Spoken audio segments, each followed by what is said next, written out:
1909 সালের চিঠি গতবার যেটা দিয়ে আমরা শেষ করেছি ওখানেই শেষ, নির্বাচিত চিঠি। আজকে 1910 শুরু হবে। এটা বলার আগে সদানন্দ স্বামীর তখন প্রচন্ড অসুস্থতা। ক্ষেত্রীর মহারাজার অজিত সিংয়ের রাজপ্রাসাদের ছাতে দাঁড়িয়ে আছেন স্বামীজি এবং অজিত সিং। হঠাৎ দেখলেন তীর বেগে একটি দুরন্ত ঘোড়া তেজি ছুটে চলে যাচ্ছে অনেক দূরে। আরোহীকে চিনতে পারলেন, স্বামীজির কপালে একটু ভ্রুকুটি, সদানন্দ তার সওয়ার। কিন্তু ঘোড়া তাকে কিছুতেই পিঠ থেকে নামাতে পারল না। আবার দুপাক দিয়ে তীর বেগে আবার ছুটে এসে ঠিক মতো দাঁড়িয়ে গেলেন, পাকা অশ্বারোহীর মতো। নাবার পরে স্বামীজি উক্তি করলেন, বাবা তুই আমার ঠিক ঠিক মরদ চেলা। উনি খুব ভালো ঘোড়ায় চড়তে পারতেন, আর সারাটা জীবনই অ্যাথলেটিক বিল্ড ও স্টেচার, অ্যাথলেটিক, এবং খুব সুন্দর স্বাস্থ্যের অধিকারী ছিলেন, সুস্বাস্থ্যের। জৌনপুরে জল হাওয়ায় মানুষ হয়েছেন, কিন্তু জন্মটি আরেকজন বিখ্যাত আরো দুই ব্যক্তির জন্মস্থানের সঙ্গে তার মিলে যায়। স্বামী সদানন্দ পূর্বাশ্রমে তার নাম শরৎচন্দ্র গুপ্ত। স্বামীজির সঙ্গে দেখা হওয়ার সময় হাথরাস স্টেশনের অ্যাসিস্ট্যান্ট স্টেশন মাস্টার। পরের ঘটনা আপনারা জানেন।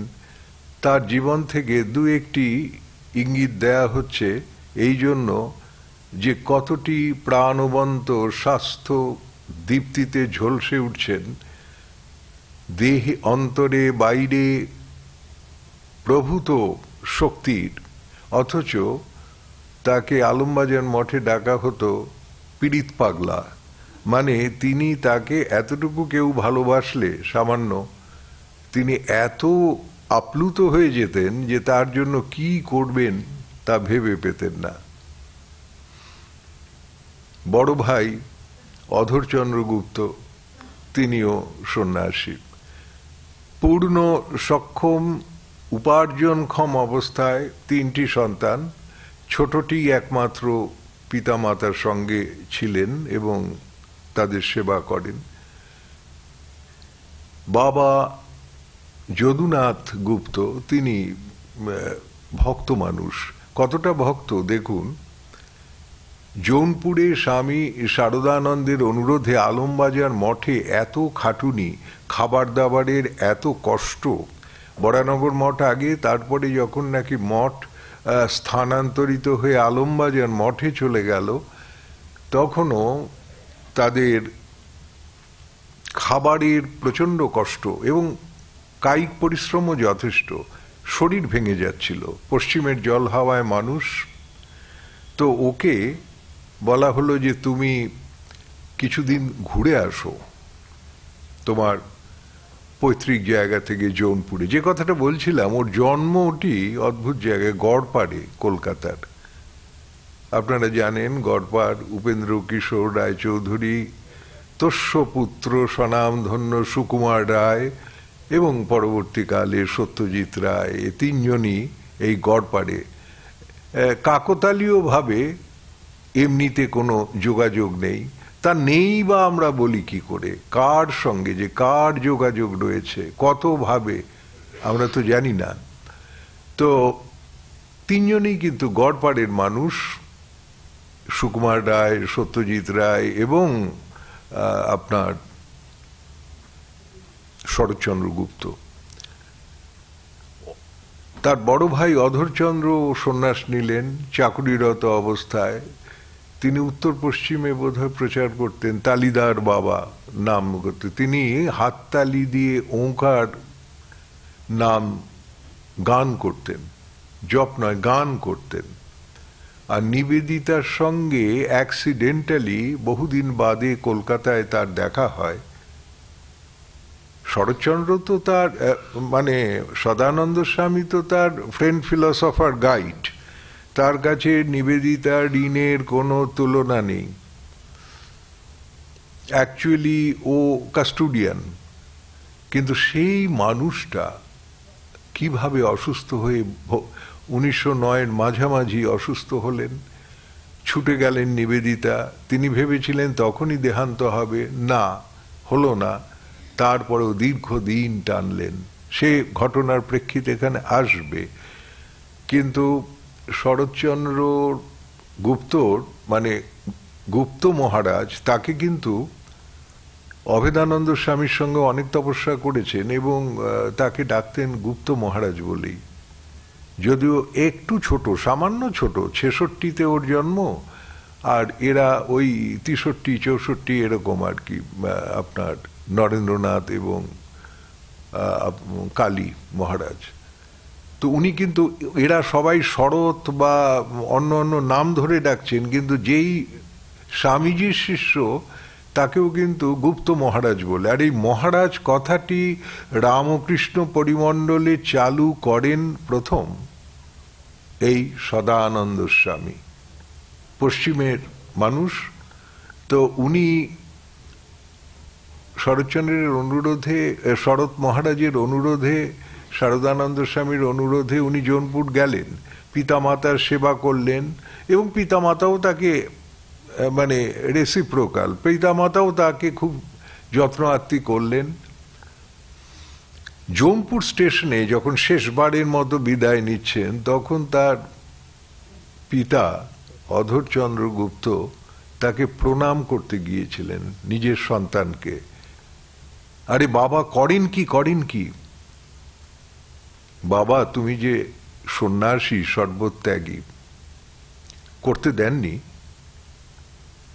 এইটি ছিল ওদের। তো যখন এদিকে সারা ভারতে ঘুরেছেন, হিমালয় যে কতবার গেছেন তার কোনো ইয়ত্তা নেই। ক্রিস্টিনের স্মৃতিচারণ থেকে দেখা যায় যে ভগিনী বলছেন যে সেই কানহেরি কেইভের যে ঘটনা, স্বামীজি মাঝে মধ্যেই বলতেন, যাকে নিউ ইয়র্কেও ডেট্রয়েটেও এটা শুনেছেন, বলে আমরা একটা চমৎকার মঠের জায়গা করব জানো, যার 3 দিকে সমুদ্র আর ওই দিকটায় পাহাড়।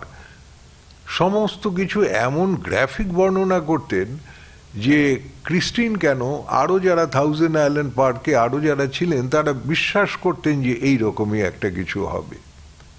তো তিনি প্রায়ই এই একটা জায়গার কথা বলতেন এবং জায়গাটির বর্ণনা যা স্বামীজি দিতেন তাতে করে ওটা একটা বৌদ্ধ স্তূপ বা মঠ।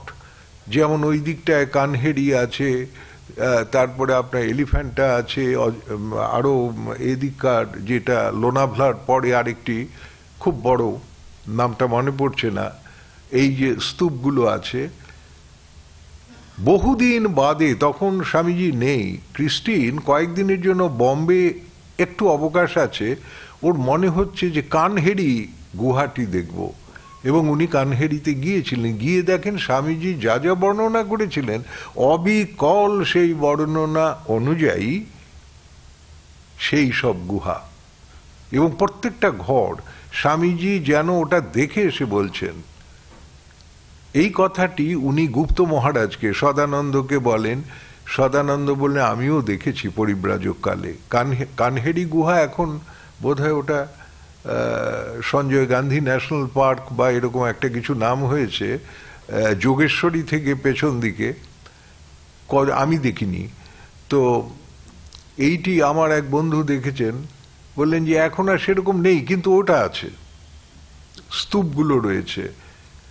আর বলে এটা তো আশ্চর্য হওয়ার কিছু নেই। স্বামীজি আমাকেও বলেছিলেন, আপনি, আমি, স্বামীজি এরা প্রত্যেকেই পূর্ব কোনো জন্মে আমরা এখানে বৌদ্ধ জ্যোতি ছিলাম।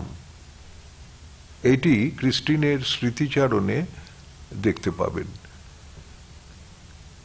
দ্রুত এগিয়ে গেল, চমৎকার সময় করে এই অসুস্থ হলেন। শ্রী শ্রী মা দেখতে এসেছেন 25শে নভেম্বর বোধহয় 1910। নিবেদিতা তখন এদেশে নেই, তিনি সেবা করার জন্য ব্র্যাটল স্ট্রিট, কেমব্রিজ, ম্যাসাচুসেটসে অলি বুলের বাড়ি চলে গেছেন। শ্রী শ্রী মা, গোলাপ মা, যোগিন মা এদের নিয়ে এসেছিলেন। অনেক কথা হলো, মা সাষ্টাঙ্গ প্রণাম করলেন। মা, এই 22 বছর আগে আপনি আমাকে আশীর্বাদ করেছিলেন, তার জোরে এই জীবনটা তো ভারী সুন্দর কেটে গেল। অত যন্ত্রণা পাচ্ছেন তখনও? ওপারে কি আছে জানি না, তো এখন তো যাবার সময় হলো, আপনি আমাকে আরেকবার আশীর্বাদ করুন। শ্রী শ্রীমা অনেক বোঝালেন, বাবা, ঠাকুর স্বামীজি তোমায় কোলে নেবার জন্য ওপারে বসে আছেন। না মা, আপনি আমাকে 22 বছর আগে যেমনি করে আশীর্বাদ করেছিলেন তেমনি করে আবার আশীর্বাদ করুন, নয়তো আমি এইখানেই দেহত্যাগ করব। কি হলো, কি আশীর্বাদ করেছিলেন আমরা জানি না, তখনও মা কি আশীর্বাদ করলেন জানা নেই, কিন্তু শ্রী শ্রী মা তার শ্রী পাদপদ্ম একটি চরণ তার মাথাতে স্থাপন করে আশীর্বাদ করেছিলেন। এটা তার 2 মাস আর ছিলেন, ফেব্রুয়ারি 11-তে চলে গেলেন। এ সময়টা অদ্ভুত, একের পর এক তারা খসে যাচ্ছে। আর বৈরাগ্য বা অদ্ভুত রকম নিস্পৃহ ভাব, অথচ তিনি তো জগৎ জীবনকে অসম্ভব ভালোবাসেন ওই ঐশ্বরীয় ভূমি থেকে। একদিন একটা প্রশস্ত বাগানে, হয় বেনারস নয় জৌনপুর, বাগানে ঘুরতে ঘুরতে উনি হঠাৎ করে দেখলেন যে একটা কোণায় নিঃসঙ্গে একটি কুকুর প্রাণ ত্যাগ করছে। হঠাৎ করে তিনি একটি মন্তব্য করেন, এই মন্তব্যতে একটি চরম বিরাগী মানুষের ছবি পাওয়া যায়। আহ, এ সৌভাগ্য কি আমার কোনোদিন হবে যে লোকচক্ষুর অন্তরালে সর্ববন্ধন মুক্ত হয়ে কখনো আমার এই রকম শরীর যাবে? শেষ দিকে বিছানা থেকে উঠতে পারতেন না, শৌচ ইত্যাদি সমস্ত বিছানায় করাতে হতো। তার অনেক তরুণ শিষ্য তাকে প্রাণাধিক ভালোবাসতেন এবং প্রচণ্ড সেবা করেন। বোধহয় বশী সেনও এর মধ্যে একজন ছিলেন। তো তারা সম্পন্ন কয়েকজন বেশ, সেগুলো সমস্ত এই আজকের চিঠিগুলোর মধ্যে আসবে। তা প্রথম চিঠি বলার আগে এটা বললাম, আর সদানন্দকে জিজ্ঞেস করেছিলেন যে হ্যারে স্বামীজি, তার সাক্ষাৎ সন্ন্যাসী শিষ্যরা বসে আছেন, হ্যারে যদি আমার থেকে কোনো ভালো সাধু দেখতে পাস তাহলে আমায় ছেড়ে দিবি তো? সঙ্গে সঙ্গেই তার শিষ্যরা স্বাভাবিকভাবে, না মহারাজ, তা কি হয়, আপনাকে আমরা কখনো ছেড়ে যাব না। ঠিক তো? হ্যাঁ মহারাজ। কিরে গুপ্ত, তুই যে কোনো সাড়া শব্দ করিসনি, তুই কি বলিস? গুপ্ত মহারাজ বললে, হ্যাঁ আমি ছেড়ে দেব। সে কি রে? স্বামীজি বললে, হ্যাঁ, যেদিন আপনার থেকে বড় বা আপনার থেকে মহৎ আমি কাউকে ভাবব, সেদিনই তো আপনাকে ছেড়ে দিয়েছি, কাজেই আমি ছেড়ে দেব। কথাটির তাৎপর্য দেখুন কি অসাধারণ। আর নিবেদিতা তাকে শেষ সময় ওই আমেরিকা চলে যাবার আগে দেখা করতে গেছেন। বলছে, সোয়ামসি, it must be very trying, খুব কষ্ট পাচ্ছেন না, তাই না? তো হেসে বললেন, না sister, I have dissociated myself from my body, I see it suffering. মানে আমার শরীরটা যন্ত্রণা ভোগ করছে, আমি দেহ থেকে মন বিচ্ছিন্ন করে নিয়েছি।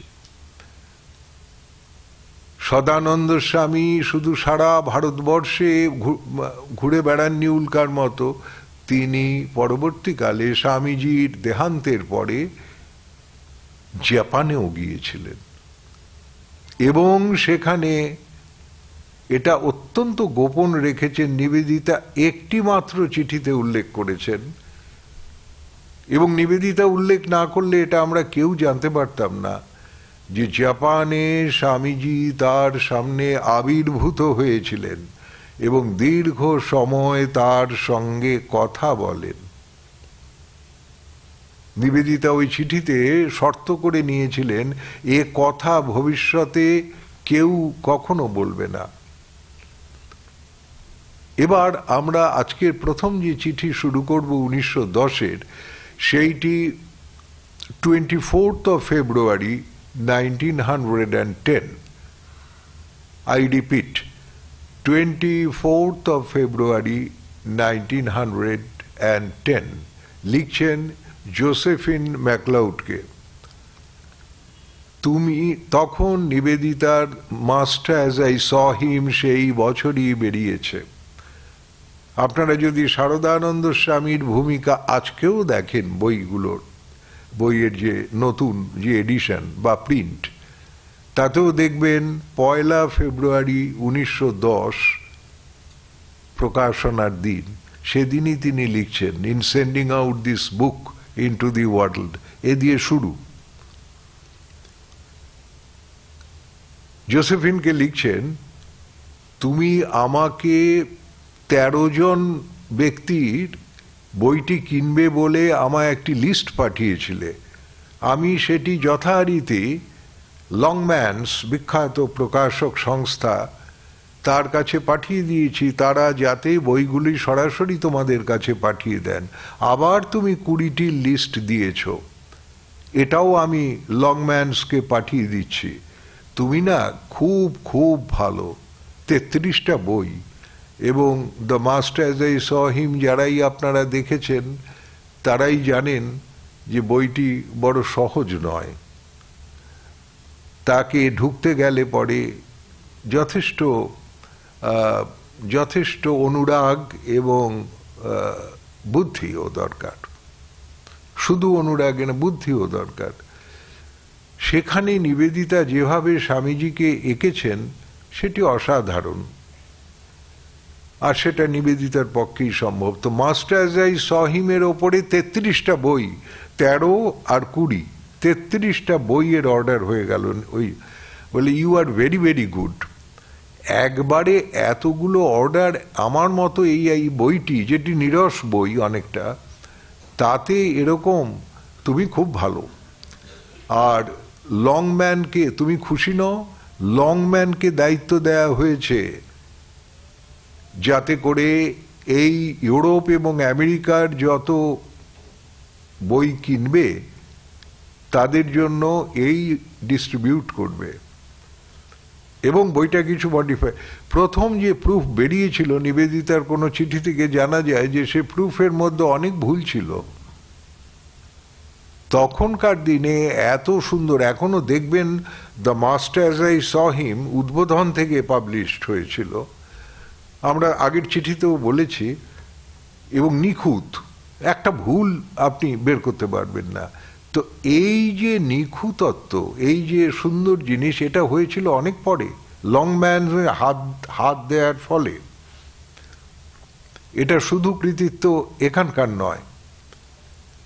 যাই হোক, তারপরেই বলছেন যে ক্রিস্টিন দীর্ঘদিন বাদে ডেট্রয়েট যাওয়ার জন্য, ইউএস যাওয়ার জন্য তৈরি হচ্ছেন। আগামী এপ্রিলের প্রথম দিকে ক্রিস্টিন চলে যাবে। বোধ হয় সে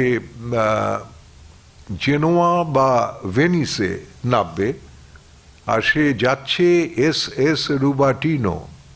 জাহাজটির নাম শুনেই বুঝতে পারছেন স্বামীজি এই জাহাজেই ফিরে এসেছিলেন তার দ্বিতীয়বার পাশ্চাত্য ভ্রমণ শেষ করে। একটা ইটালিয়ান লাইন্সের জাহাজ SS রুবাটিনো। এখানেই সেই বিখ্যাত ফাদার ক্যালকিন্সের সঙ্গে অনবদ্য একটি স্মৃতিচারণ ফাদার ক্যালকিন্সের আছে। যদি তুমি তখন ওখানে থাকো তাহলে পরে অবশ্যই তোমার জেনোয়ায় বা ইয়েতে জেনোয়া বা ভেনিসে তোমার কাছে এক সপ্তাহ কাটিয়ে সোজা চলে যাবে নিউ ইয়র্কে। আর বোধহয় তা নাও করতে পারেন, কারণ লেডি বেটি মানে হচ্ছে সরি গ্র্যানি মানে হচ্ছেন সারা চ্যাপম্যান বুল অত্যন্ত ব্যগ্রভাবে আগ্রহের সঙ্গে তাকে আমন্ত্রণ জানিয়েছেন ব্র্যাটল স্ট্রিট, ম্যাসাচুসেটস, কেমব্রিজ, ইউএসএ, তার বাড়িতে। কাজেই ওখানে তো প্রথমে উঠবেনি। আর তুমি যে সদানন্দ স্বামীর অসুখে সাহায্য করার প্রস্তাব রেখেছ তাতে আমি গভীরভাবে কৃতজ্ঞ। তোমার সাহায্যটি যদি পাই তাহলে অন্তত সপ্তাহে 2 থেকে 3 দিন, 2 দিনই বলেছেন প্রায়, আমরা একটা গোটা মুরগি স্টু করে আমরা তাকে খাওয়াতে পারি। তার নিউট্রিশন দরকার। তখনকার দিনের খাওয়া দাওয়া অত্যন্ত দুর্বল। আর ব্যাপারটা হচ্ছে কি, তিনি আজকে এটি কালকে ওটি অসুখে ভুগছেন। 1 মাস তিনি গাউট বা বাতে ভুগলেন, গেটে বাত। তারপরে তার মারাত্মক এপিলেপসি হলো, তার মানে একটু মূর্ছা রোগও হলো। এখন বর্তমান কমপ্লিকেশন হার্ট। আমি যতই দেখছি সদানন্দকে, আই ফিল আনস্পোকেন ফিয়ার। আর যখন দেখতে পাচ্ছি তার পা দুটো অসম্ভব ফুলে আছে, it's a dropsy of what's kind. Dropsy মানে শোথ, বা পায়ে জল এসছে লোয়ার পার্টে। কয়েকদিন আগে আমি তার কাছে প্রতিদিনই প্রায় যাই। কয়েকদিন আগে গিয়ে দেখি যে তিনি প্রকৃতপক্ষে প্রায় উপোস করে আছেন। কারণ আর খাচ্ছেন কি সাগু, একদম সাগু শব্দটি ব্যবহার করেছেন। সাগু এবং এই সমস্ত সাধারণ সাদামাটা খাওয়া নিয়ে তিনি আছেন। আমি তৎক্ষণাৎ ডাউনটাউন মানে শহরে চৌরঙ্গীর জায়গায় বা নিউ মার্কেটে ব্যস্ত জায়গায় চলে গেলাম এবং কতগুলো স্যুপ ফ্লেভারিংস নিয়ে চলে আসলাম। কি জানো, আমাদের যে রাঁধুনি ও এত অদক্ষ যে আমাদের রান্নাই ভালো রাঁধে না, তা আবার রোগীর পথ্য কি করে করতে হয় এবং সুস্বাদু করতে হয় তা জানে না। আমি মাঝে মধ্যেই স্যুপ করছি এবং আইরিশ স্টু বানাচ্ছি, কিন্তু আমার কাজটা তো অনেকটা, আমরা তো ব্যস্ত, কাজেই একটু ইরাটিক এবং ইউজলেস অনেকটা। তা ইদানিং একটি স্কটল্যান্ডের দোকান হয়েছে যারা একটি গোটা মুরগি সুন্দর করে স্টিউ করে গরম গরম বাড়িতে ডেলিভারি দেবে। তারা 4 আনা নেবে, এর জন্য দাম। আগামীকাল আমরা হয়তো একটু সামান্য মাটন পেতে পারি, মাংস, ভেড়ার মাংস হোক বা পাঁঠার মাংস হোক। আর যদি তা পাই তাহলে পরে আমি নিজে রান্না করব এবং আইরিশ স্টু এটা আমি তৈরি করার চেষ্টা করব। আর খরচা না, তারপরে আরেকদিন একটা মুরগি, সপ্তাহে তো মাত্র 2 দিন দিচ্ছে হাই প্রোটিন, তারপরে একটা মুরগি একটু পরিবর্তন হবে, মুখে অরুচি হবে না। আর এইটি আমি করতে না বেশি পয়সা লাগে না, 10 টাকা মাত্র আমার বাড়তি খরচা হয় স্কুল ফান্ড থেকে। তবে কি জানো, খরচা বেড়ে যাচ্ছে এবং ফান্ড ক্রাঞ্চ, তবিল কোথায়? কাজেই একজন স্বাভাবিকভাবেই চায় যে যতটা কম খরচা করে হয়, কাজে এটা করতে চায় না। তা আমি যদি তোমার থেকে মাসে 2 পাউন্ড পাই তাহলে পরে প্রতিদিন আমি তাকে অত্যন্ত পুষ্টিকর পথ্য যোগাবো এবং তার সমস্ত ওষুধপত্রের খরচাও এ থেকে মিটে যাবে। তখনকার দিনের 2 পাউন্ড এক্সচেঞ্জ রেট দেখা গেল 1 পাউন্ড হচ্ছে 18 টাকা 34 পয়সা, 2 পাউন্ড মানে 36 টাকা 68 পয়সা।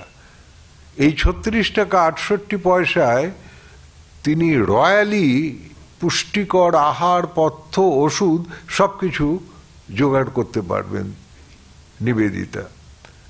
তারপরেই লিখছেন যে এইমাত্র আমি স্টু বানালাম, চিকেন স্টু, আমি নিজেই নিয়ে গেলাম। সামনেই বাড়িটি নিয়েছিলেন, নিবেদিতাই নিয়েছিলেন এর থাকার জন্য। শেষ সময়ে এই বাড়িতেই তার অন্তিম দেহত্যাগ হয় সদানন্দ স্বামীর। এবং স্টুটি যথেষ্ট আহ্লাদের সঙ্গে তিনি খেলেন। এই চিঠিটা না কেমন রান্নাঘরের গন্ধ হলো, সারাক্ষণ আমি কেবল রান্নার গল্প করে গেলাম। দ্বিতীয় চিঠি,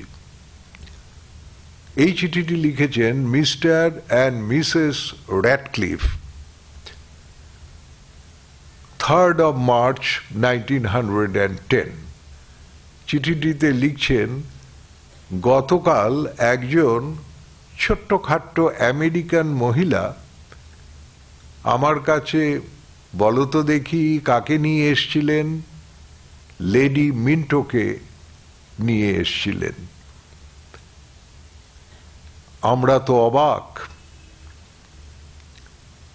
এবং দীর্ঘ সময় আমাদের সঙ্গে আলোচনা হলো। তাকে আমরা স্কুলটি ঘুরে দেখালাম।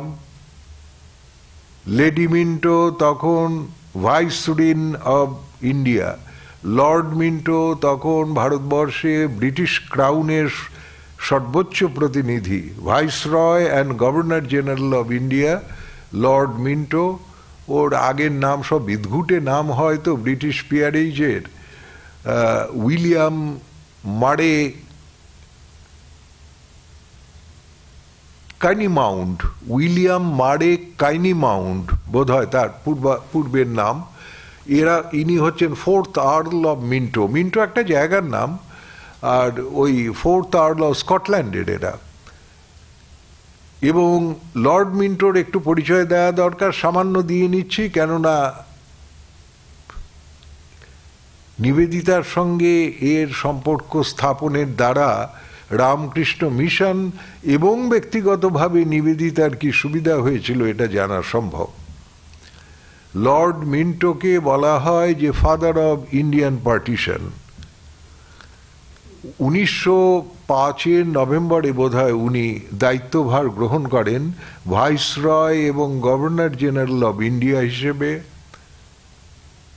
লর্ড কার্জনের সময় যখন বঙ্গভঙ্গ ঘোষণা করা হলো, বাংলা জুড়ে এমনকি মহারাষ্ট্রে এবং মাদ্রাজ প্রেসিডেন্সিতে, পাঞ্জাবেও তীব্র স্বদেশী বিক্ষোভ শুরু হলো। বাংলায় প্রধান রবীন্দ্রনাথ রাখি বন্ধনের সেই এগিয়ে গেলেন, বাংলার মাটি বাংলার জল, এই সময় লেখা হলো।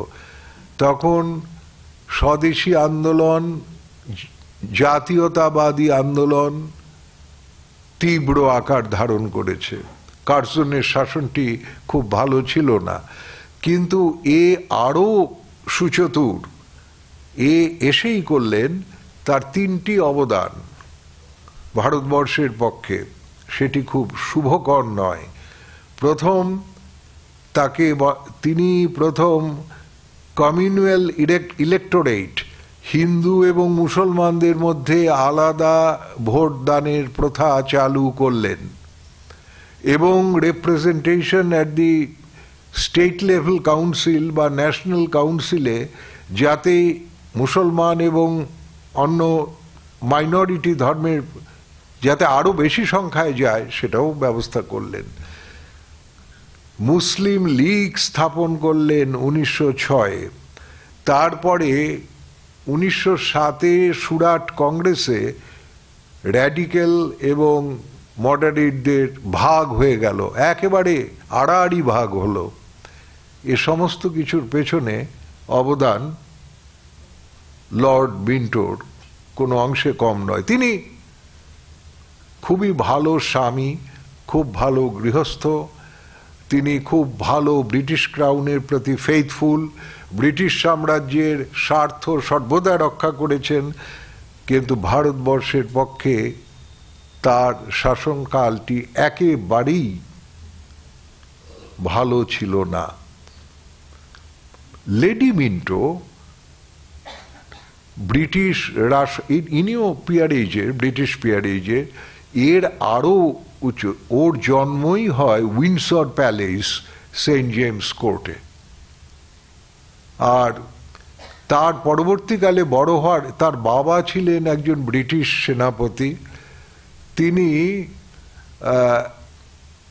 আপনার প্রিন্স অ্যালবার্টের, কুইন ভিক্টোরিয়ার স্বামী প্রিন্স অ্যালবার্টের প্রাইভেট সেক্রেটারি ছিলেন। প্রিন্স অ্যালবার্টের মৃত্যুর পরে কুইন ভিক্টোরিয়ার প্রাইভেট সেক্রেটারি হলেন, কাজী বুঝতে পারছেন। আর ও সেন্ট জেমস প্যালেসে তার জন্য স্পেশাল একটা জায়গা অ্যালট করা হলো, সেটা কুইন করে গিয়েছিলেন। লেডি মিন্টো সব দিক থেকে উচ্চ রাজপরিবারে যেরকম শিক্ষা পায় সেগুলো পেয়েছিলেন। লর্ড এবং লেডি মিন্টো ভারতবর্ষে আসার আগে কানাডার ভাইসরয় এবং গভর্নর জেনারেল ছিলেন এবং খুব সুনাম অর্জন করেন, কেননা কানাডাতে এই রকম স্বদেশী আন্দোলন নেই, সেখানে ব্রিটিশ রেসিডেন্টস বেশি, বা স্কট ইমিগ্রেন্টস ইত্যাদি। এইটা তার পরিচয়। বুদ্ধিমত্তায় তিনি লর্ড মিন্টোর থেকে অনেক সূক্ষ্ম এবং অনেক ডিপ্লোম্যাট ছিলেন। তার জন্য এই চাকরিটি তৎকালীন যুগে ব্রিটিশ পিয়ারেজে সর্বোচ্চ চাকরি সেক্রেটারি অফ স্টেট নয়, সর্বোচ্চ চাকরি হচ্ছে Viceroy and Governor General of India. এ একেবারে সোনার খনি, অপর্যাপ্ত টাকা নিয়ে যাওয়া যায়। ব্রিটিশ ক্রাউনকেও সাহায্য করা হলো, আবার এদিকেও। সেই মিন্টো এসছেন, লেডি মিন্টো, এবং নিবেদিতাকে ব্রিটিশ পুলিশ অস্থির করে তুলেছে। এই সময়টিতে গিয়ে পৌঁছেছেন। তার মানে 2 মার্চ লেডি মিন্টো 17 নম্বর বোসপাড়া লেইনে যান এবং তাদের মধ্যে দীর্ঘ কথা হয়, স্বেচ্ছায় যান। এইটি একজন আমেরিকান ভদ্রমহিলা, তার পরিচয় আমরা দেব পরবর্তী চিঠিতে। কিন্তু শুধু ইনিই নন, আপনাদের সেই চিঠি একটু ছুঁয়ে বলেছিলাম অনেকদিন আগে,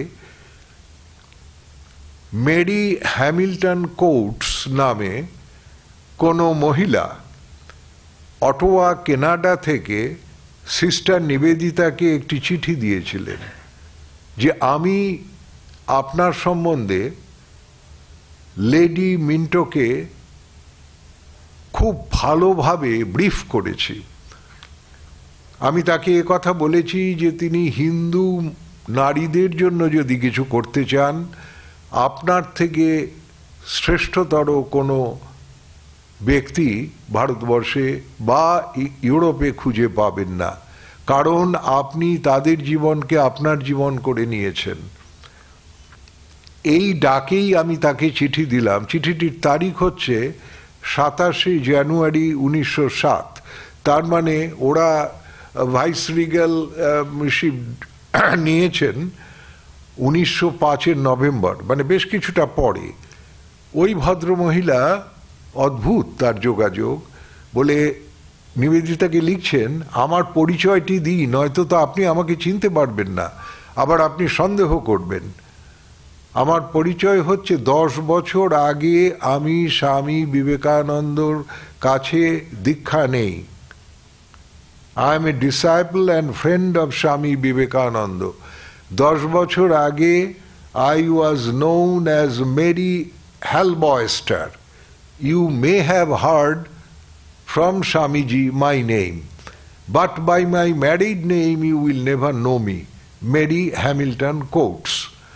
আমি দীর্ঘদিন কানাডা এবং ইউনাইটেড স্টেটসে চলে এসেছি, বাস করছি। আমি জাতিতে জন্মসূত্রে ইংরেজ, এবং 20 মাস আগে, মানে ওই জানুয়ারি 1907 থেকে তার 20 মাস আগে আমি একজন কানাডিয়ান ভদ্রলোককে বিয়ে করেছি।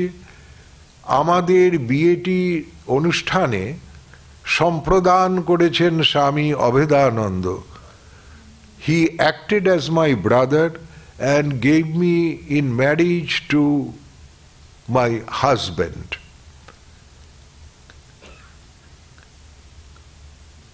তারপর থেকে আমার স্বামী বর্তমানে অ্যাসোসিয়েট এডিটর, গেজেট নামে যে লেবার ডিপার্টমেন্টের অফিসিয়াল পত্রিকা কানাডা গভর্নমেন্টের আছে, তার অ্যাসোসিয়েট এডিটর। এটুকু আমার পরিচয়। এবার কেন চিঠি লিখছি আমি বলছি। আমি স্বামীজির কাছে বিপুল ঋণে ঋণী। এ ঋণ তো শোধ করার নয়, যদি সামান্য একটুখানি শোধ করতে পারতাম। তাই আমি চেয়েছিলাম যে তার প্রিয় ভারতবর্ষের নারীদের, বিশেষত হিন্দু নারীদের যদি কোনো উপকারে আসতে পারি।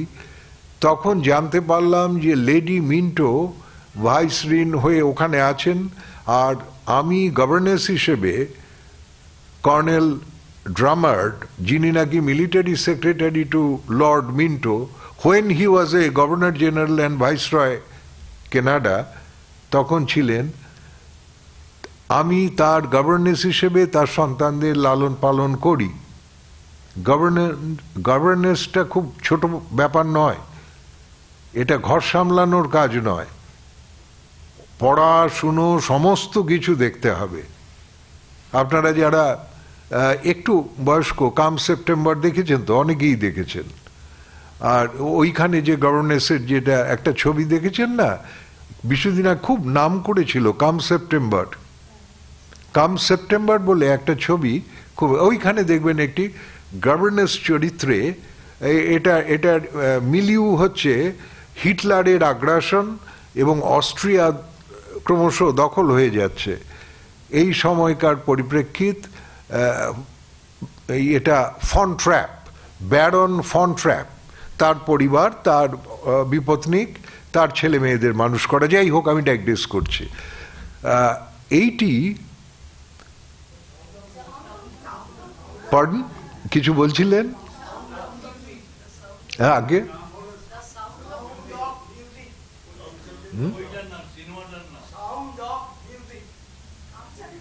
না, কাউন্ট অফ রিচলু সে কথা বল, তাহলে কোনটা? হ্যাঁ, এইটার ওপরে বইও আছে। তারপরে তো এটা সিনেমা হয়েছে বোধ হয় 70 বা 69 এরকম, আমার মনে নেই ঠিক।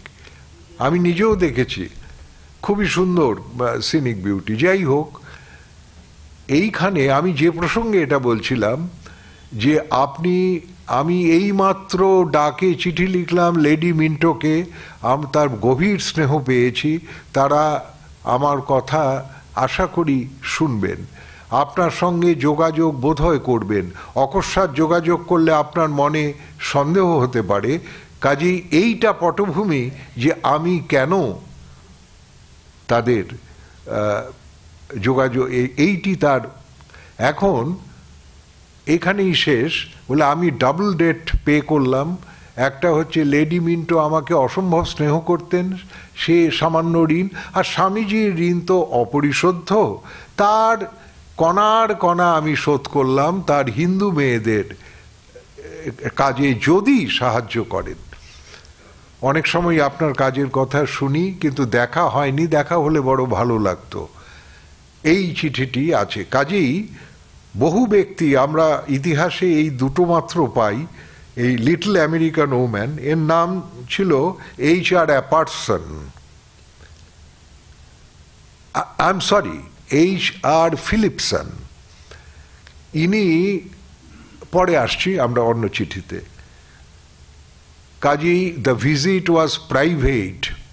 আমরা চলে যাচ্ছি ওই লর্ড মিস্টার অ্যান্ড মিসেস র্যাডক্লিফকে যা লিখছেন, তারা তখন ইংল্যান্ডে, যে visit was private, only one eighty অ্যাকম্প্যানিং।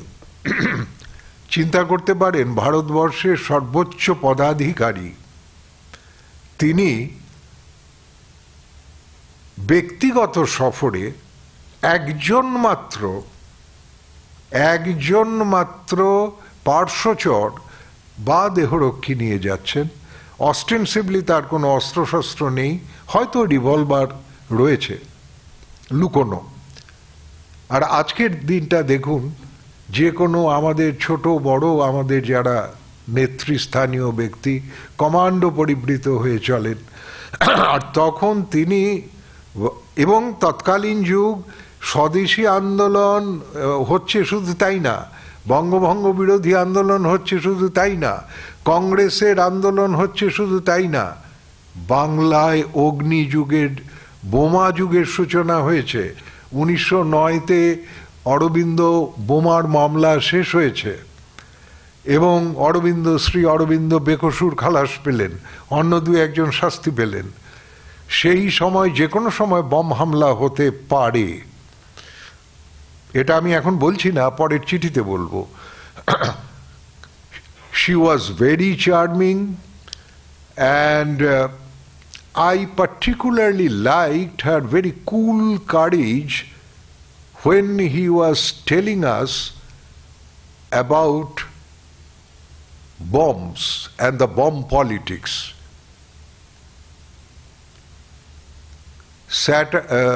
Tuesday next, I am to take her to Dakshineshwar temple incognito, প্রচ্ছন্ন ভাবে, ছদ্মবেশে তাকে আমি নিয়ে যাব, জানলে পরে যে কোনো। তারপরেই বলছেন মিসেস হেরিংহামদের কথা। অ্যাকচুয়ালি সেই সময় ভারতবর্ষে রেনেসা চলছে, তো পূর্ণ যুগ, এবং ভারতীয় শিল্পের কাজে অদ্ভুতভাবে উইলিয়াম রোদেনস্টাইন, যিনি গীতাঞ্জলি তিনি এটা উৎসর্গ করেন রোদেনস্টাইনকে, রবীন্দ্রনাথ গীতাঞ্জলির ইংরেজি অনুবাদ প্রথম রোদেনস্টাইনকে উৎসর্গ করেন। তখনও তিনি এটা নোবেল প্রাইজ পাননি।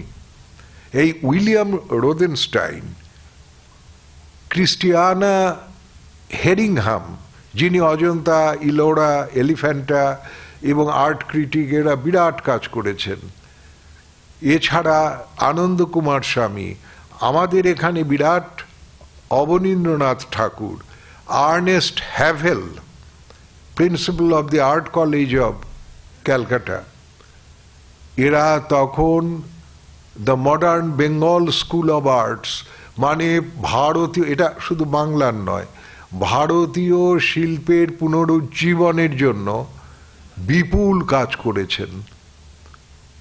আজকে অবকাশ নেই, সেখানে ঢোকা যাবে না।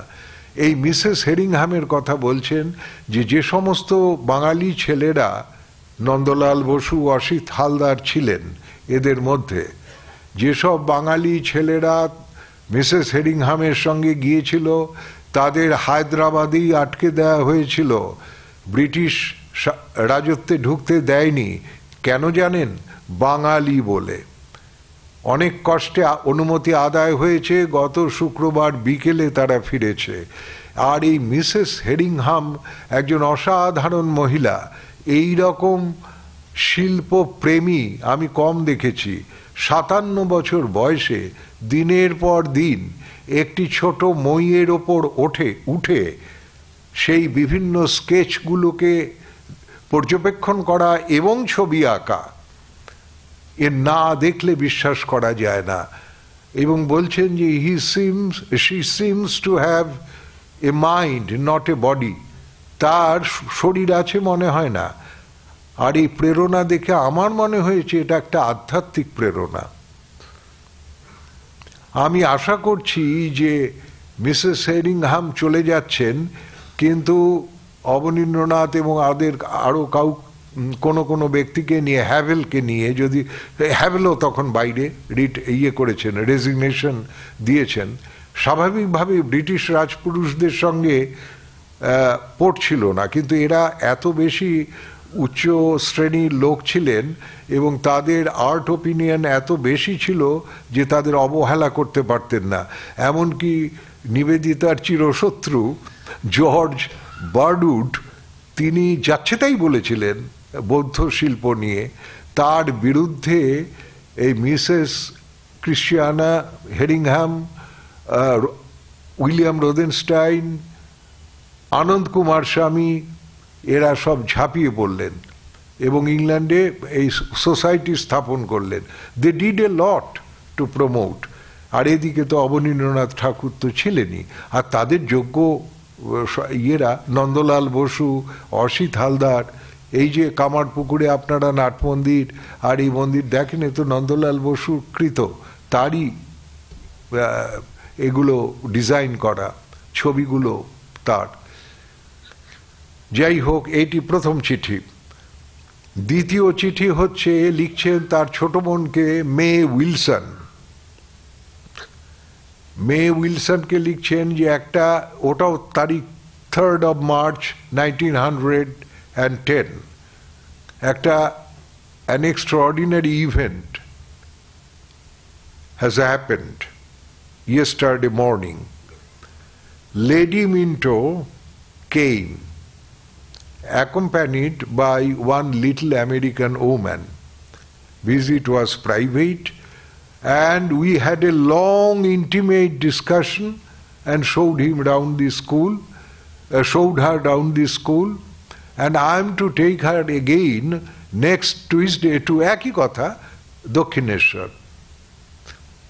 বাট আই থিঙ্ক, এটা আমার মনে হয় এই চিঠিটা আমি এখন পোস্ট করব না, কারণ এই চিঠিটা যদি কোনোভাবে লিক করে তাহলে পরে কিন্তু লেডি মিন্টোর জীবন সংশয়। কারণ হিসেবে বলছেন, as already a bomb has been thrown at them, she has to be very careful as regards her security. এইটা গেল দ্বিতীয় চিঠি। তৃতীয় চিঠি হচ্ছে লেখা মিসেস ওলি বুল। গ্র্যানি, তোমাকে আজকে যে চিঠি লিখতে, যে খবর দিতে এই চিঠি লিখছি, তুমি কখনোই অনুমান করতে পারবে না কি জিনিস দিচ্ছি। Viceroy of India lady Minto গতকাল আমার এখানে এসেছিলেন, অনেকক্ষণ কাটিয়েছিলেন, দীর্ঘ আলোচনা হয়েছে। একজন আমেরিকান লেডি তাকে নিয়ে এসছে, তার নাম এই প্রথম দিচ্ছেন মিসেস R.H. ফিলিপসন। তিনি আমেরিকান মহিলা। তিনি বলছেন যে বস্টনে তার যৌবনকাল কেটেছে। তা তুমিও তো বস্টনের? গ্র্যানি মানে ও তো কেমব্রিজ ম্যাসাচুসেটস, বস্টনের একটা পার্টি বলা যায় গায়ে। আর ইনি বিয়ে করেছেন একজন, married to a British gentleman, immensely rich, মানে এত ধনাঢ্য যে her any action will attract public attention, কিন্তু with the typical American originality. কিরকম? যে ডক্টর বোস টোল্ড মি যে আরে এটা only the American impertinence could have dreamt of such a plan. একটা গভর্নর জেনারেলের স্ত্রীকে উইদাউট এনি অ্যাপয়েন্টমেন্ট সরাসরি বাগবাজারের বোসপাড়া লেনের 17 নম্বরে নিয়ে এসছেন, এটা ওর দ্বারাই সম্ভব। এটাই অরিজিনালিটি বলছেন। তো যাই হোক, বার্ডেন মানে খোকা জগদীশবাবু অনেক মাচ রিলিভড।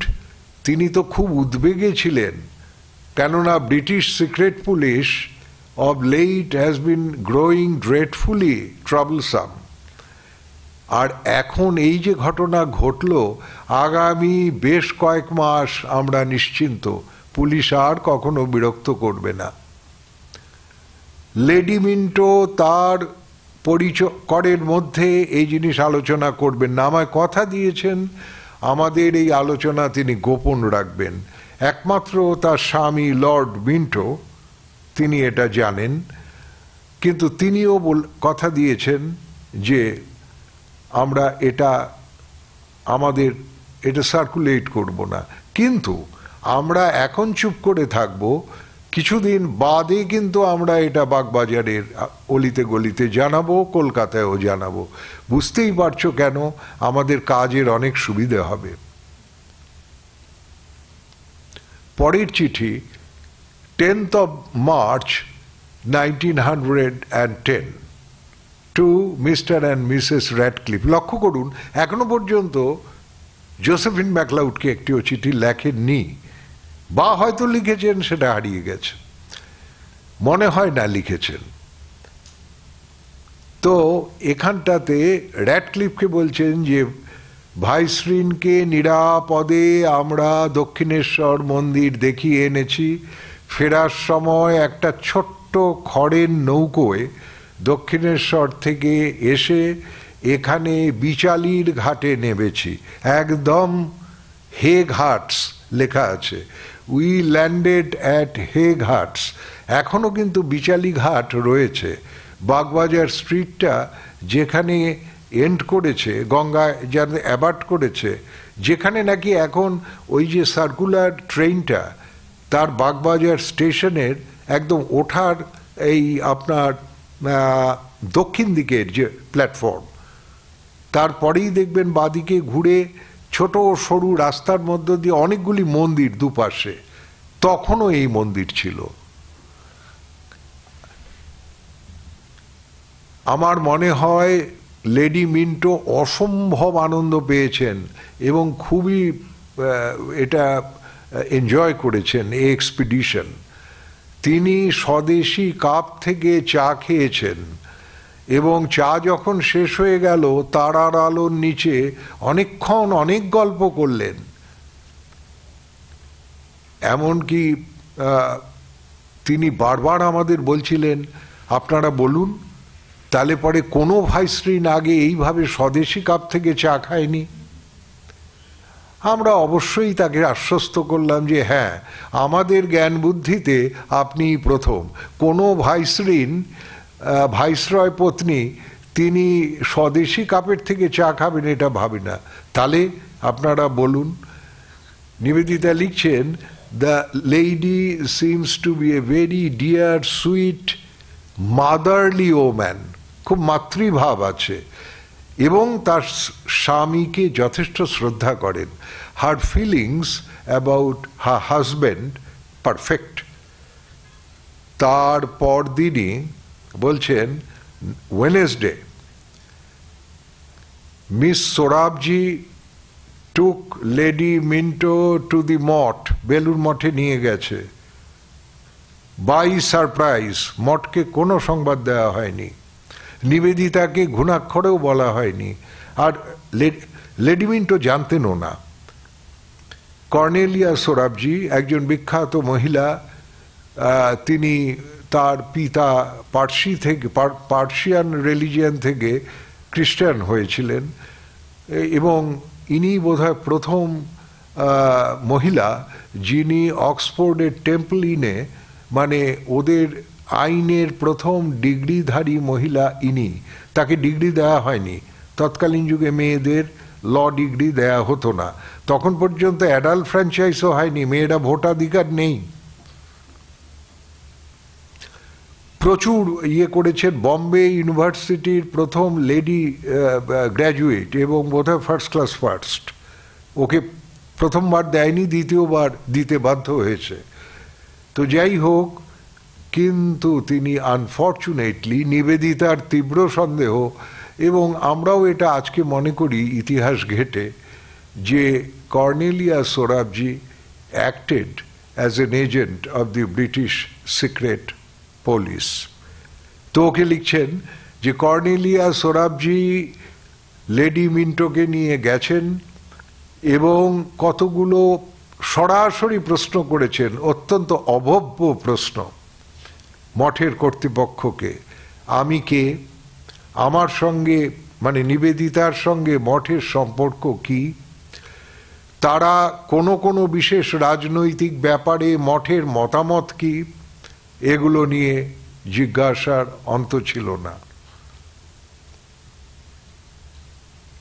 আমি যদি উপস্থিত থাকতাম, it would have been simply impossible for Miss Sorabji to have asked the Mott authority such impertinent questions. It's a sheer impertinence. এটা একেবারে ধৃষ্টতা। যাই হোক, মিসেস হেরিংহাম অকস্মাৎ বোসদের বাড়িতে 93 নম্বর আপার সার্কুলার রোডের বাড়িতে চলে এসছেন এবং তিনি পরের দিন মানে মঙ্গলবার ওটা সমস্ত অজন্তার যে স্কেচগুলো সেগুলো, all the rooms were hung with the Ajanta sketches, and it was a day of long art reception.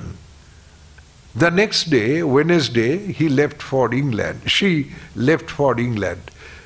তা তুমি যখন ইংল্যান্ডে যাবে অবশ্য তার সঙ্গে দেখা করবে। অসাধারণ তিনি, তার অসাধারণ আর্ট ক্রিটিক, হিস্টোরিয়ান এবং আর্টিস্ট। আরও কয়েকটা কারণ বলেছিলেন, সময় অভাবে আমি বলছি না। তারপরেই একটা এখানেই নিবেদিতার টাচ। সোয়ামসি সম্বন্ধে বললেন তার অবস্থা অত্যন্ত দিনের পর দিন অত্যন্ত খারাপ হচ্ছে এবং আমার মনে হচ্ছে বহু সপ্তাহ তিনি বাঁচবেন বলে মনে হয় না। তারপরেই লিখছেন, সূর্য এখন প্রায় মাথার ওপরে, কিন্তু বাতাস অদ্ভুত ঠান্ডা। সেই অপূর্ব সুন্দর ফাল্গুন মাস আবার আমাদের মধ্যে ফিরে এসেছে। দেখুন, this is called an agile mind. এতগুলো নিয়ে চিন্তিত, এত কাজ, এত কিছুর মধ্যে বাংলায় যে বসন্ত নেমেছে, দ্য মান্থ অফ ফাল্গুন, হ্যাঁ তাই তো, না না না, এটা গ্রীষ্মের পরে নাকি?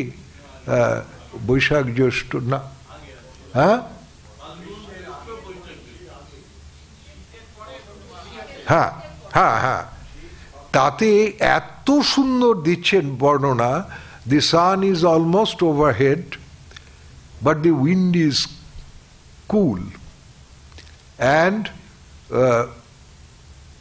the beautiful month of Falgun is again with us. Flowers bloom, ফুল ফুটছে চারদিকে। The mango is fragrant.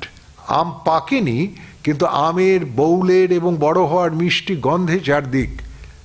এই আমের গন্ধ আগে বাংলাতে আমাদের গ্রামগুলোতে আমরা যথেষ্ট পেতাম, কিন্তু এখনো পাওয়া যায় যদি আপনারা কেরালা বা তামিলনাড়ুর কোনো একটু প্রত্যন্ত জায়গায়, এমনকি কোচিন শহরে, ত্রিবান্দ্রম শহরগুলোতে, হ্যাঁ আপনারা এখনো পাবেন। একটা ইয়ে থেকে বেরোলেই একটা অদ্ভুত বাতাসটা ভারী হয়ে আছে, সেই গন্ধের কথা বলছেন যে অ্যান্ড ইট উইল সেট সুন, মানে আম পাকবে আর কিছুদিনের মধ্যেই। আজকে আমি শেষ করে দিচ্ছি, আর মাত্র ছোট্ট দুটো চিঠি। Next letter to Ole Bull. অলিবুলকে একই খবর দিলেন, কিন্তু নতুন আছে। Surprisingly Mrs Herringham came to the Boses at 93, মানে 93 সার্কুলার রোডে ওর বাগান বাড়ি ছিল জগদীশচন্দ্র বোসদের, এবং সেখানে এসে তার পরদিনই তার এক্সিবিশন ছিল, আবার মঙ্গলবার। সেই দিনই আবার আমার এই ভাইসরিনকে নিয়ে দক্ষিণেশ্বরে যাবার কথা। কাজেই ভাইসরিন আমাকে 93 নম্বর সার্কুলার রোডে তুলে নেওয়ার জন্য গাড়ি করে মোটরে আসলেন, বুঝুন। মানে গভর্নর জেনারেল এবং ভাইসরয়ের পত্নী, তিনি কিছু নয়, নিবেদিতা বলে ভলান্টিয়ার করেছেন যে যান, কিন্তু তিনি একবারেই বলে আমি তোমাকে তুলে নেব। কাজেই তখন আর্ট এক্সিবিশন চলছে, সঙ্গে সঙ্গেই বললেন যে and he was glad to come in. ওকে বললো যে আপনি দেখুন, এই অজন্তার স্কেচগুলি এসছে, দেখুন। And she was very glad to come in. আমি এইবার বৌমা মানে অবলা বসু অ্যান্ড বাইডেন মানে খোকা জগদীশ বসুকে আমি ইন্ট্রোডিউস করালাম। তা এত তার সভ্য ব্যবহার, এত মিষ্টি ব্যবহার লেডি মিন্টোর, যে আমাকে প্রোটেক্ট করতে হয়নি বউকে, অবলা বসুকে। তিনি নিজেই she herself singled her out as the hostess. তারপরে নিবেদিতাকে তুলে নিয়ে ওখানে গেলেন। The next morning Miss Sorabji made a surprise visit along with Lady Minto to Belur Moth. এবার বলছেন, এখন অলিবুলকে এত কথা খুলে বলবেন না। অলিবুল একটু তিনি ব্রিটিশ রাজশক্তির অত অপছন্দ করেন না, মনে করেন এটা তো ভালোই। এটা বলেছিলেন র্যাডক্লিফকে, বললেন যে তিনি এই করলেন। আর আমাকে তাহলে পরে এভিডেন্টলি লেডি মিন্টো তো জানেন না আমার সঙ্গে মঠের সম্পর্ক কি, আমাকে গিয়ে তাকে ভালো করে বোঝাতে হবে, একদিন গভর্নর হাউসে যেতে হবে। মনে রাখবেন তখনকার গভর্নর হাউস মানে হচ্ছে দিল্লির বড়লাট সাহেবের বাড়ি, কারণ এটা তখন সারা ভারতের টাইটুলার হেড, যে ব্রিটিশ ক্রাউনের প্রধান ভাইসরয় অ্যান্ড গভর্নর জেনারেল ওখানেই বাস করতেন, এই বারাজ ভবন। তো আমাকে গিয়ে বোঝাতে হবে। আর আমার ব্যাপারটা কি, we seem to have been run after by Europeans this week. গতকাল ক্রিস্টিনের কাছে 2 ঘন্টার জন্য বর্তমান যে ইংরেজ ডাইরেক্টর অফ পাবলিক ইনস্ট্রাকশনস শিক্ষা জগতের, তিনি এসে কাটালেন 2 ঘন্টা এবং বিভিন্ন শিক্ষা প্রণালী সম্বন্ধে জানতে চাইলেন। It may or may not be a good thing. Nivedita সবসময় ক্রিটিক্যাল। আমাদের এখন দেখছি আমেরিকান বা ইউরোপিয়ান বিখ্যাত ব্যক্তিরা আমাদের পেছনে ধাওয়া করছেন। যাই হোক, আমাদের এখন তুমি বুঝতে পারছো, অলিবুলকে আবার বোঝাচ্ছেন আমরা এখন কিছুটা সুনাম অর্জন করেছি, শিক্ষক শিক্ষিকাদের আসতেই হয় আমাদের কাছে আরও ভালো করে কি করে পড়ানো যায়। আমার মনে হয় এখন আমরা বলতে পারি, পরে যাই হোক, আমরা একটা we have earned some eminence, some position which the people can never ignore anymore. এর পরের চিঠি দিয়ে আমরা শেষ করছি। ছোট্ট চিঠি, জোসেফিন ম্যাকলাউড লিখছেন। আরেকটি কথা আপনাদের বলা হয়নি, ম্যাকলাউডকে যে একটা মাত্র চিঠি এই 10 তারিখে লিখলেন, সেইখানটায় বললেন যে ওই ঘাটে নেবে, বিচালি ঘাটে নেবে ছোট্ট খড়ের নৌকোয় তিনি অজ্ঞাতসারে সকলের ওই রাস্তা দিয়ে হেঁটে গেলেন, through this small streets of temples. তাতেই বোঝা যাচ্ছে একদম জায়গাটা কোথায়। Walked up to her motor car. একবার যদি অ্যাটাক করে বিপ্লবীরা, এটা কিছুই না, দেখুন কোনো প্রোটেকশন নেই। একজন এইডি কর্নেল ব্রুকস, তার শুধু হয়তো একটা রিভলভার, কিন্তু দে ওয়ার কোয়াইট কারেজিয়াস। এবং তখন তারা মানুষকে শ্রদ্ধা করতেন। ব্রিটিশ সাবজেক্ট হিসেবে ইন্ডিয়ানদের যত অত্যাচারই করুন, একটা কোথাও শ্রদ্ধাও ছিল। এবার শেষ চিঠি হচ্ছে জোসেফিন ম্যাকলাউডকে 2 লাইনের চিঠি। তিনি লিখছে, ও হো, আমি এই চিঠিটির তারিখ 17th of March 1910। আমি না, I was about to forget writing to you that tomorrow we go by special invitation to the Governor House to see Lady Minto at noon. Lady Minto তাদের পাল্টা নেমন্তন্ন করেছেন, প্রবাবলি লাঞ্চে। So you see, we are grand and magnificent now. Lady Minto আমাদের কাছে চেয়েছেন কিছু স্বদেশি বিস্কিট নিয়ে যাওয়ার জন্য। আর একটা জিনিস আমাদের উৎসর্গ করতে হবে লেডি মিন্টোকে, এটা বাইন বা খোকার জগদীশচন্দ্র বসুর পীড়াপিড়িতে একটি অজন্তা স্কেচ আমাদের দিয়ে দিতে হবে, যেই স্কেচটি এই বেঙ্গল স্কুল অব আর্টস, এই যে নতুন গড়ে উঠেছে, তাদের একটি অসম্ভব অসাধারণ প্রতিভাবান ছেলে, মনে হচ্ছে হয় নন্দলাল বোস নয় অসিত হালদারের আঁকা একটি অজন্তা স্কেচ, তারা এটাকে আমাকে উপহার দিতে হবে। আমার একেবারেই ইচ্ছে ছিল না, তবে আমার মনে হয় না বাইন বলেছে বলে আমি এটা ছাড়লাম, অন্য কেউ হলে আমি ছেড়ে দিতাম না। আর একটা কি অদ্ভুত জানো, প্রত্যেকবার আমি মনে করি কিন্তু ভুলে যাই, I ought to mention Admiral Montagu to the মিন্টোস।